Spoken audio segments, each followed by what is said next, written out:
Welcome again to God's Rhythm. It is a competition about the truth, no popularity. So whenever somebody asks you, what is God's rhythm? Tell them it's all about the truth. And we want you to know the truth, because when you know the truth will set you free. I hope you had a great weekend. I hope you had a great weekday. And whether it's a weekend or weekday, whatever it is for you, I hope you had a good time. And the good time, when I said a good time, somebody would say, you don't know what happened to me this week. I'm telling you, the fact that you are alive and you came through the week should be enough reason for you and I to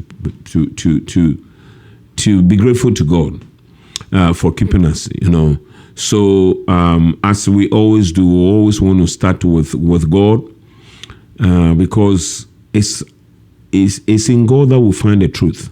Facts change, but the truth does not change. That's one of the things that we talked about the last time, right? So let's start with prayer. Our Heavenly Father, we thank and bless you for the privilege to be here. And Father, to spend time together with all the people that are gathered. We pray that may you grant us insight and wisdom. And above all, let us be doers of the things that we hear, because you are telling us these things for our own good. In the name of Jesus do we pray. Amen. Yes. So I will encourage everybody that, spend a little bit of your time every day to pray. Because when prayer is joining forces with God, for God to do something in your life, I just want to share something with you today. And let me see what is happening here. Let me take this off. I just want to share something with you today, okay? Why should you and I, should we pray? Why should we start our day? Because I've come to realize that the best things in life, they are probably the cheapest things. Yet we run away from them and go look for others. And the reason why you and I will need to commit ourselves every day to God is because of the scripture. I want to read the scripture to you. Isaiah chapter 40. It says, Isaiah chapter 40, I want to read the verse 31. But listen to what he says. He says, do you not know, have you not heard, that God is an everlasting God? What is the meaning of the term God is an everlasting God? The creator of the ends of the earth. He will not grow tired, he will not grow weary. And his understanding, no one can fathom. What does it mean? It means this. God does not change. His mercies, his goodness is still in place. Sometimes, based on what you are going through, it may not feel that way. But may you understand that the God that you and I will serve is an everlasting God. And because he is an everlasting God, he is not here today and leave you tomorrow. So when you get up, talk to him, because God is there. Right? But let me tell you why you and I will need to commit ourselves to him. Because he is the creator of the ends of the world. What is the difference between the word a creator and an inventor? Michael, you say, what is the word? Because somebody was coming to me and talking about this inventor and other things. I said, I love inventors. I think I had opportunity to listen to the life of Thomas Edison. And I was surprised that before Edison, actually, they were trying to make bulbs. He was not actually the first guy. Actually, there was a bulb that they made, but it could not sustain itself. It was impossible to. So they send these electrons up. It will lit, but it was too difficult. But Thomas Edison came in, and he was determined that no matter the failures and the challenges, he's going to. So they talked about him. They talk about Tesla. They talked about the great Tesla, the man that a lot of people do not know about, but people consider him probably smarter than Edison himself, right? They are all inventors. What does it mean? And it gave me this perspective here. An inventor, he makes something out of something. So if you look at Thomas Edison, people were trying to already make light, but he was able to make the light bulb that everybody can use. So when you have an inventor in your life, when you have an inventor, he makes something new out of something that is there. But do you know what a creator means? To create something means to make something out of nothing. So when we say God is a creator, is that out of nothing, God can cause things to happen in your life. So stop looking at the resources in your life, right? It's the same thing with Abraham. Abraham was going with Isaac, and Isaac asked the question. That's why I like this whole Isaac guy, He asked the question, where is the lamp? I see the knife, I see everything. Where's the lamp? What did Abraham say? God will provide.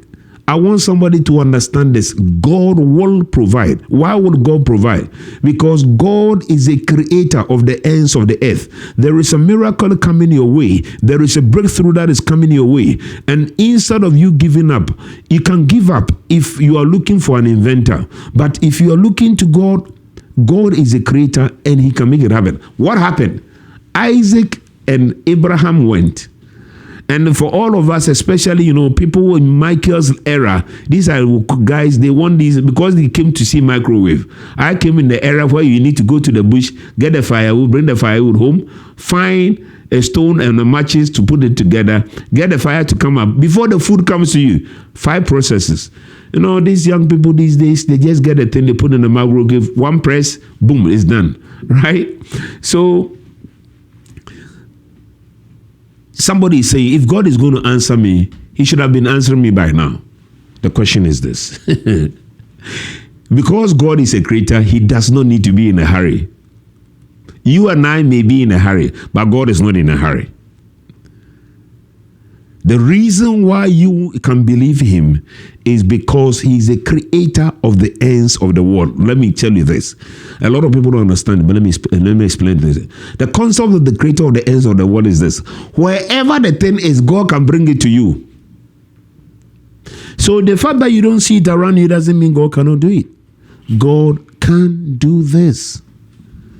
Because he is the creator of the ends of the earth. And that is why you can go to him. You don't need to give up. No. If you're looking for an inventor, you can give up. But because God is the creator of the ends of the earth, what happened? When Abraham got Isaac there, was there a sheep farm on that mountain? No. But God told Abraham, stop touching the boy, because God does not care case. There's only one prophet who did that, and I have issues with him in the Bible, right? That guy, he needs some teaching about management of children, right? But God loved kids, So Isaac was not killed, and God had put a lamp in the thicket of that mountain, and Abraham was able to. There are a lot of things we're looking for. I'm telling you, I'm trusting God to come through for a big door that God is opening. And it's beyond my ability. It's beyond my anything that I've ever done. But it will happen not because I know how to do it. It will happen because I'm serving a creator. This God who provided the ram, on a mountain top. And you know what the nice thing is you know why I like this? When we say God creates something, when you and I will create something without God, boy, it's like America in Iraq, right? They go to save the place, and what did they do? They mess up the whole place, right? Because we didn't plan well. We went with good intentions. That sometimes it is, over and over and over again. When people try to do a dream change, what happens? It's messed up, right? Because we are not God. But listen, when God does something, the reason why it is good here is this. Somebody listen. The reason why David said, the Lord is my shepherd, I shall not want. He makes me lie down in green pastures, and he leads me to still waters is this. That sheep, if that sheep had not been caught in the thicket of that mountain, Abraham as an old man will have to be running, chasing this ram. And I tell you, Abraham at his age, I don't know whether he could chase a ram in the mountain. Then maybe you have to call orthopedic surgeon and other people around just to bail this man out. But let me tell you what God does. When God takes care of you, the ram could not move. That is a principle that God will lead you to what? To still waters. Abraham could have seen a sheep standing there, and Abraham would have tried to go and then attempt. See, Michael is laughing at me because he has never attempted to catch a sheep before. There's a problem. But I have come from that. I was raised on a farm, so I understand this. Try and catch a sheep and you see. Generally, we go like 5 times before you can get a sheep. Meanwhile, they are in a pen. You keep running faster than you. But the Bible said the blessing of the Lord has no sorrows to it. Let me understand. When Abraham, the answer came. Abraham didn't need to run. The lamp was still. And Lord, the reason why the Bible said he will lead me to still waters, other versions say still reverses that water is never still unless you freeze it. But when God takes care of your business, let me tell you, you will not be chasing things. The things will be there for you. Somebody understand. God's purpose and God's plan for you is not running away from you. No. The creator of the ends of the world is leading you into what? Into green pastures and still waters. Even as the ramp was there for Abraham just at the right time. And he did not need to be chasing it. In a similar manner, if you and I will trust God, in the nick of time, God will come to you and take care of you. And the last reason that I said, talk to God. And don't lean on you, no one understand. And don't give up is this. You and I'm talking to somebody that is a little tired. You are tired of life. You are weary of life. And not only that, sometimes when your family members call you, you say, oh, what are they after? You are tired. And if it's not your family members, when your friends call you, you're also tired. Because you're asking yourself, what are my friends trying to do? Right? And it's not because they're after your money, because you want to sleep and they want you to. There's so many reasons. And for me, sometimes after all the hard work we do, on Friday, the last thing I want to do is to what? Is to talk. My kids tell me, oh, he's going. We know the minute of that he's going to sleep. That's what happens, okay? Because as human beings, everybody, anybody that is listening to me, this is not a place about popularity. If you are looking for popularity, go elsewhere. This is not a place for you. This God's rhythm is about the truth. And because God's rhythm is the truth, this is what I can tell you. Michael is trying to show me that he doesn't get tired. But he and I will discuss that when we finish this program, right? Everybody gets tired. Everybody gets weary. The good thing is this: if you have God on your side, God never grows what? Tired. So, at some time we may get tired and we'll be tempted to give up. But God never gets tired. And somebody listen to me. God is not tired about his promises for you. God is not tired about his good plans for you. God is not tired about what you want. Actually, if God was tired, he would have given up on you and me. Because, boy, we are trying to make it perfect, but we can't. But the fact that God is still in our lives despite our weakness, it means that God never grows tired or weary. And his understanding, no one can fathom. You can't figure it out, but God can figure it out. So, to them that are tired, the reason why I'm saying that everybody can get tired. A lot of people these days, when you ask them, I am so tired, I'm so stressed. I told somebody, this country is called the United Stress Association. It's called USA, if you don't know. Okay? So, one of its challenges is that there's stress in the country. But the stress should not throw you overboard. Because when you are weary, the reason why you need to talk to God every day, just even if it's 5 minutes, the reason why you don't need to give up if you've spoken to God, is that God gives strength to the weary and he increases the power of the weak. So the fact that you are weak doesn't mean that God is weak. He'll come through for you. He says, even the youth, I've been talking about it, even the youth may grow tired and what? And weary. That's what I was talking about. Michael trying to show off. I said, look, I have a Bible verse to show you that even the youth, right? They grow what? Tired and weary. And young men stumble. But those who hope in the Lord will renew their strength. They will soar on wings like eagle. Next week, that's what we're going to be talking about. What is the meaning and the principle of soaring on wings like eagle? They will run and not grow weary.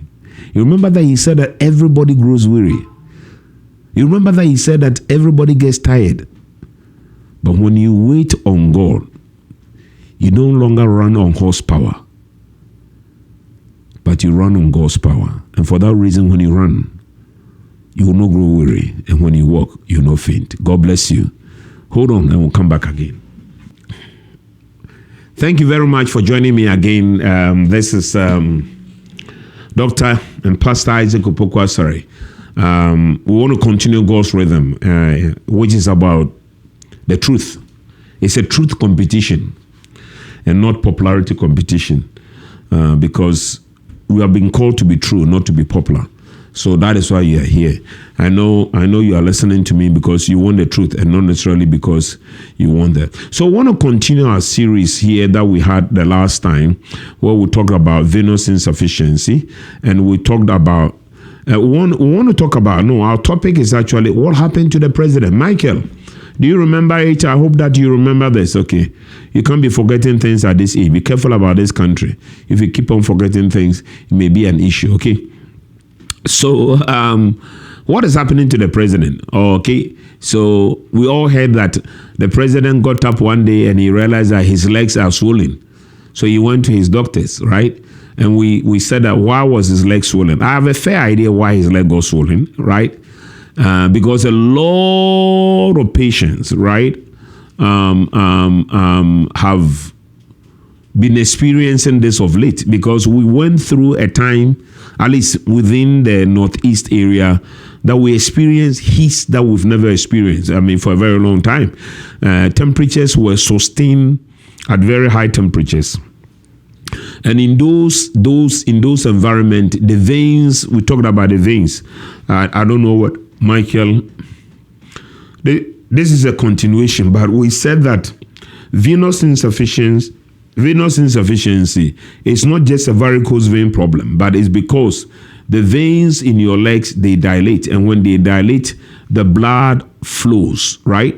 So if you see a lot of people around this time, some people are beginning to feel that their shoes, they are filling their shoes, their legs are filling their shoes in a way that they've not done for a very long time.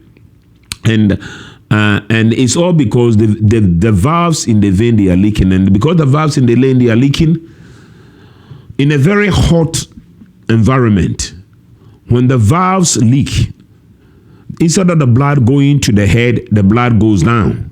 And the blood is standing in the leg. And what you see over here, if Michael, you can focus on that. What you see over here, you see that the person has bulging veins, aching. People say there's aching, and we'll show you more information. Today, we want to lay emphasis on something that is very important. We just want people to understand that it's genetic. And I saw a 22-year-old in my clinic already. This is a young lady, and she's already having issues standing up, because when she stands up for a long time, the legs, they hurt. And it's coming from the fact that the veins have dilated. Instead of getting the blood up, the blood is down. So let's look at what we said the last time here, and it's going to be able to help all of us. And this is one of my areas of specialty. So these are the four things that we see. So a lot of people, they don't have varicose veins. You don't need to have varicose veins. This is a misnomer, because varicose veins themselves is not something that, apart from its cosmetic issue, is not, people, you want your legs to look good. And we love that, and that is our goal. But we want you to get a medical treatment rather than a cosmetic treatment. So if you see this lady that is on my wearing this high heel, which is actually a good idea, you see that she's holding to her cuff. She's holding to her cuff not because there's a blockage. He's holding to the cuff because he has a vein disease. The blood does not go up. The blood, it comes down, and that blood has no oxygen, and rather it has got the byproducts that needs to be taken out of the body, standing in the leg, and that is what is making it ache. Others will develop varicose veins. That's what you see in this particular patient, that the patient has got varicose veins. Varicose veins at the back, you see them, and this is, it doesn't look nice. It doesn't look nice, and you want to make sure you take care of this, because if you don't take care of this, sometimes it can lead to some few problems, right? But it is better that if your leg is, if your leg look nice like this lady, and you find out that you've got varicose veins, you have got venous insufficiency. You don't have varicose veins, but you've got venous insufficiency. It's better you treat it so that you don't end up with this stage where you've got, so this is what we call stage 2, right? Stage 2 means that, well, today I want to talk about what is happening to, because I'm going to come to what is happening to the president for a lot of people to understand. Once again, it's because the blood is coming down rather than going up. So the third stage, the second stage, which is stage 2, this is what we'll talk about, varicose veins. Now let's go to the stage 3. This is what happened to the president. So, Michael, I hope we can focus on that. Michael is trying to write something that I don't know who he's trying to talk to, but we'll see. But listen to this. His leg was like this. And a lot of people, I can tell you, they are nurses, they are policemen. So a lot of people said, oh, why did he get that disease? I ask people, look at your leg. Look at your own leg before you talk about the president's leg, please. Right? Because this is much common than you think. And a lot of people come to me, a lot of my patients come to me, because it's an area where I believe God has given us great expertise in this area, and we are able to deliver results that are very much long lasting, and is able to help you in the long run. So if you look at this leg very carefully, the reason why I said we should pay attention, Michael, I will focus on this picture. Yeah. If you look at this person, you realize that this person already has small reticular veins on their legs already. So if you look at it, this is where my pointer is. These are reticular veins showing that he has already got venous insufficiency. That is why the veins, the little veins are popping up. But now he has gotten to the third stage where the legs are swollen, right? When the legs are swollen, the more you sit, the more they swell. The more people think that, okay, standing is healthy. The more you stand is also. That's why. Because whether you sit or you stand, the muscle of your leg, they don't squeeze. It's the same principle. So when you move, then they squeeze, then they squeeze, then they squeeze, then they squeeze. You know? So this is very, very, very important. And if you are in this stage, right, there are things that you can do. So I talked about stage 1, right? Most people don't have most of the things. Stage 2. Stage 2 is where they've got varicose veins. Stage 3, that is where the president is where you have a swelling of the leg, right? And then let us come here. Then this is if you allow it to grow, then you come to stage 4. Stage 4 is where your leg will get dark before you have the ulcer. And then stage 5, then you begin to have the ulcer or healed ulcers. Let me tell you this. A lot of people, and sadly, a lot of people don't know this. All ulcers, if you see an ulcer on somebody's leg, 7 out of 10, it came from a vein problem. It came from a vein problem. Right? And these are the most difficult wounds to heal. But by the grace of God, we've been able to get a lot of people healed. Because the person is going to the wound care center. But the problem is not that just the wound you see. The problem is the vein that needs to be addressed. If you don't address the vein, I had a woman come to me and she said her wound has healed. And the podiatrist wants to go and do a grafting. And I said, why do you want to go ahead and do a grafting without fixing the veins first? He said, no. They say I should go on. And my daughter is the nurse practitioner. My daughter is going. I said, oh, yes, I get it. I just get it. It's fine. She told me flat, she's going to go ahead. I said, okay. You are sent to me for cardiac evaluation. So the surgery we can go.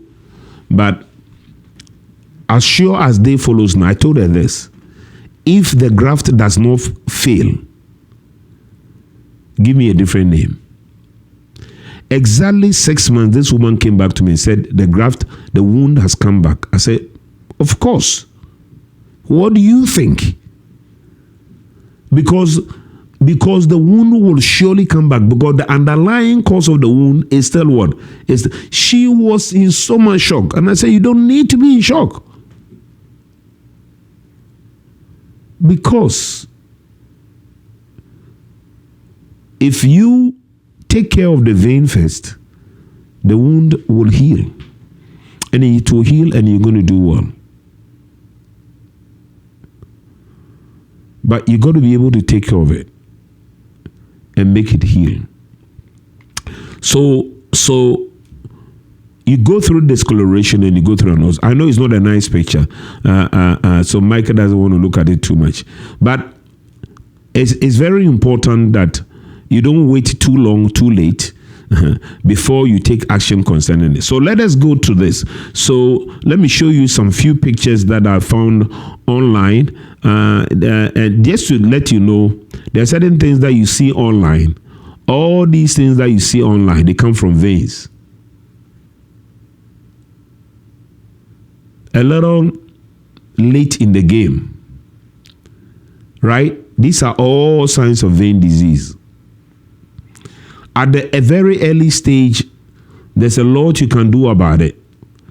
And this picture that you see is a very late stage.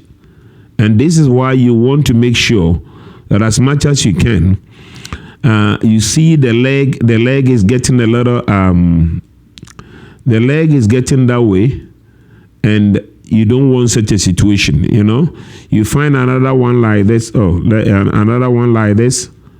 Where is this thing trying to? Okay, Michael, another one like this. If you see this one, the reason why the leg is like this is all because of vein. The skin of the person. So this is what we call lipodermal. So all these things that you see, right? I'm showing this. All these are all from the internet, and I'm just showing you these pictures to show you that does not even come from me, but this is something that you can see everywhere, and you see the stages that they are going through. So the situation of the president that you see this young girl standing in there, and then you see signs and symptoms of vein insufficiency. That's what you see, holding the leg, right?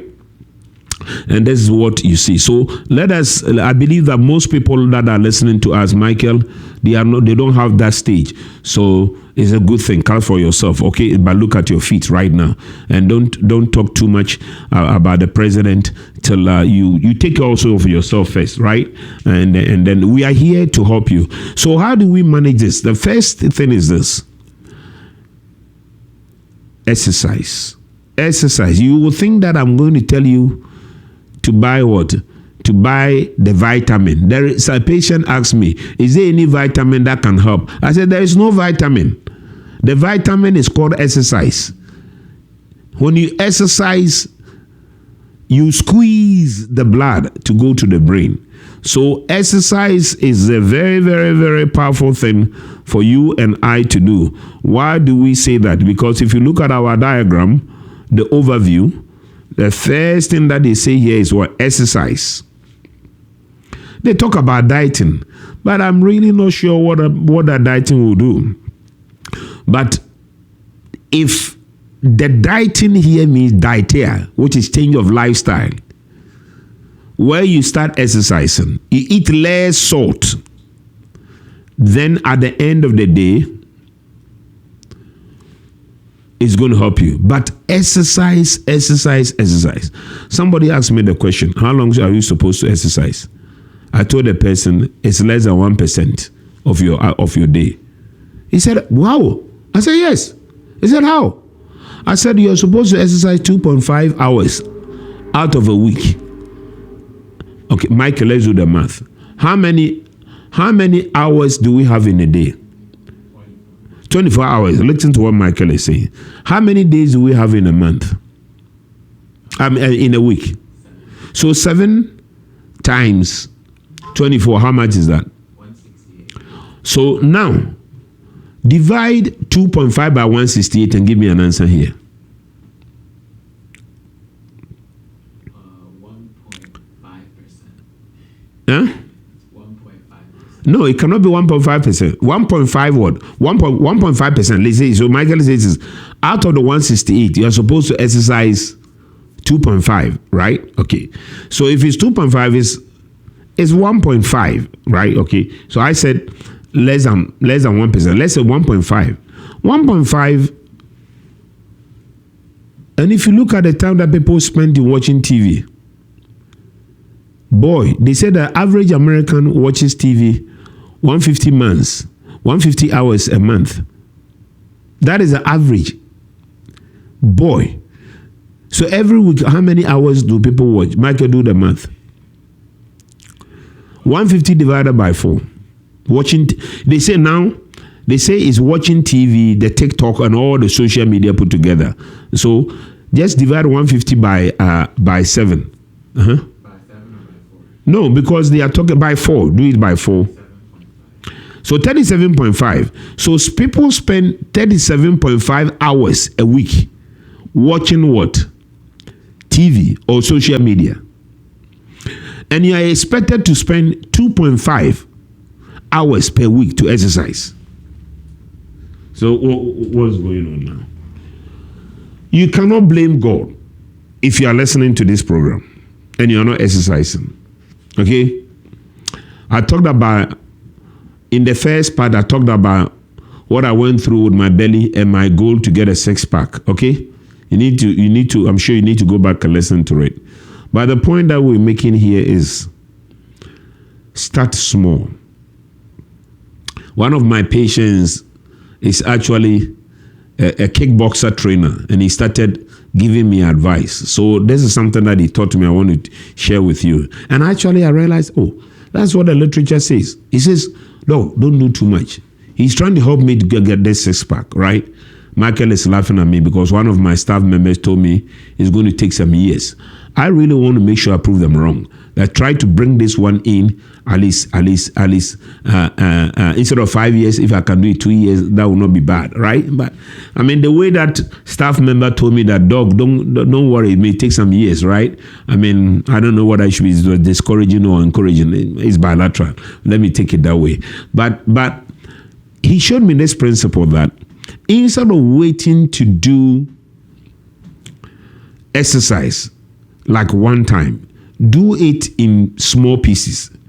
So whilst I'm home now writing my notes or preparing my message to preach, I stop in between and I do some stomach exercise.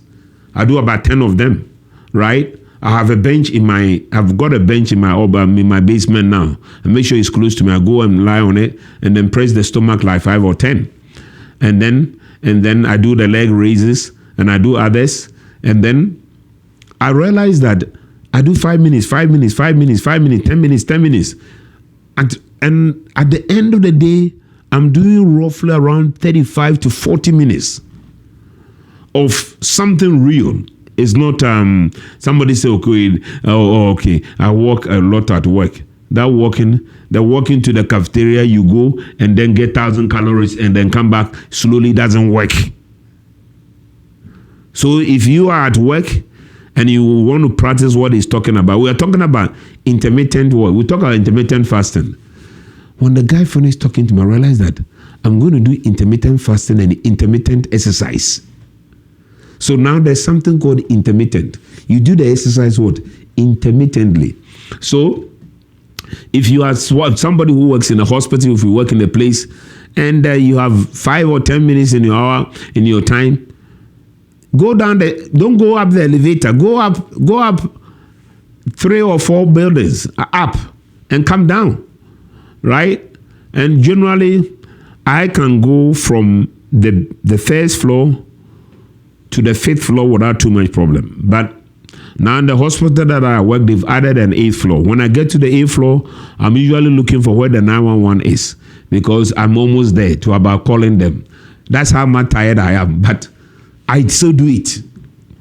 I try not to take the elevator, no matter what, if I can. And in that way, that is very good. Next week, I'm going to talk about something that is very popular. And I realized that probably that's what he was trying to tell me. So that's what they call high intensity exercise. In short amount, then you stop. You do it high intensity exercise, then you stop. You don't do the high intensity exercise for a long time, but you do it a short time, then you back off. You back off. It is being found to be extremely effective. And that is what I want to. So anybody that is listening to me, you see, whilst if you are listening online, decide today to do intermittent exercise, right? So that is why I'm working on my belly on right now.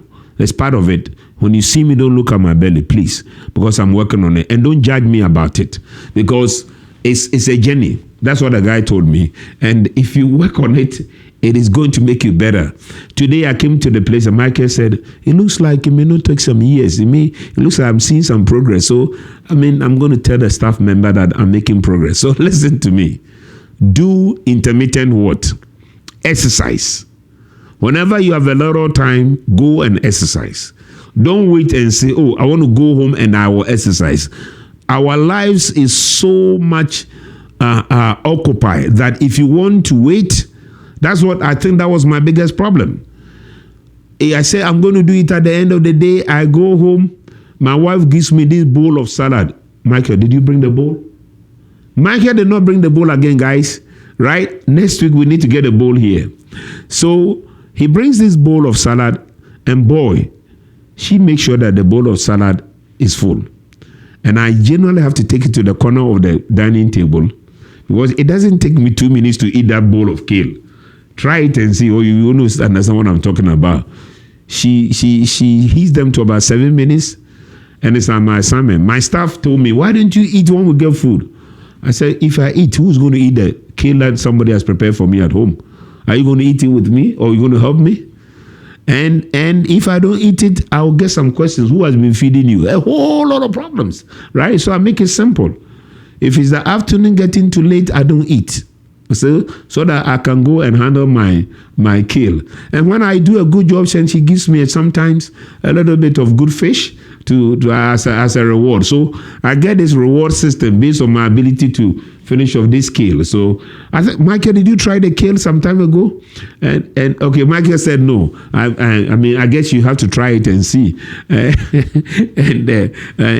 it seems to be working. So I want to talk about it. So the point here is exercise is number one. Exercise. A lot of people they go to their primary care doctors, they go to the other doctors, they even go to cardiologists. And the cardiologists, there is no heart problem. You've ruled out, there's no kidney problem, there's no liver problem. If this is a venous insufficiency, if the doctor cannot find anything, they give them diuretics. They give them fluid pill to make the fluid go away. Let me tell you, I had a young girl who had a rheumatoid condition, and she had this issue, and I told her, look, don't take the diuretic. She will not listen to me. She will not. And the outcome was not good. She decided to take the diuretic even more. The doctors wanted her to take 40 milligrams when her foot is swollen. She wanted her foot to be as dry as bone. She ended up damaging her kidneys, and now she's on dialysis. Because, listen to me, this is, if you are taking water pill just to address your venous insufficiency, I'll strongly recommend that you stop. Because this is a mechanical problem. It is not a medicine problem. And that is why you need to address it. So that is number one. That is a very important point. Number one is exercise. Number two that we'll talk about is wearing compressive stockings. The compressive stockings that people buy will not be able to finish what is happening to the president. After all, we're talking about him, right? So it's very important, because why we are having this discussion, Michael? Because 70% of the adult population, they have this condition. They don't just know. But if you can handle it early, then you prevent its consequences, right? I have somebody that was referred to me. If he sits in the room, after a few minutes, you have to come and clean the floor because of the blisters on the leg. And the blisters are weeping. You know? I had a 94-year-old refer to me like that. I mean, the person was 94, so I would say, what am I going to do? I mean, you are 90. I told the person, you are 94. He said, what does it mean? I said, do you mean 94 means that you can go any day, anytime, right? So you want me to tell the truth of what 94 is? 94 means that you can get out of my office, and that will be the day God is calling you. So why do you want me to touch you? And the family came back to me and they said, look, you have to understand. She can't sit anywhere in public. This is a person who can do well. And you know what? We finally decided to help this 94-year-old lady. And she was able to go on vacation in Maine with the family. Because you don't want to just to grow. You want to grow good, right? You don't want to grow and grow up with ulcers on your legs, if you can. So the reason why I want to do this is I have seen things that I believe I want to make sure you get the truth, and that is going to help you. Right?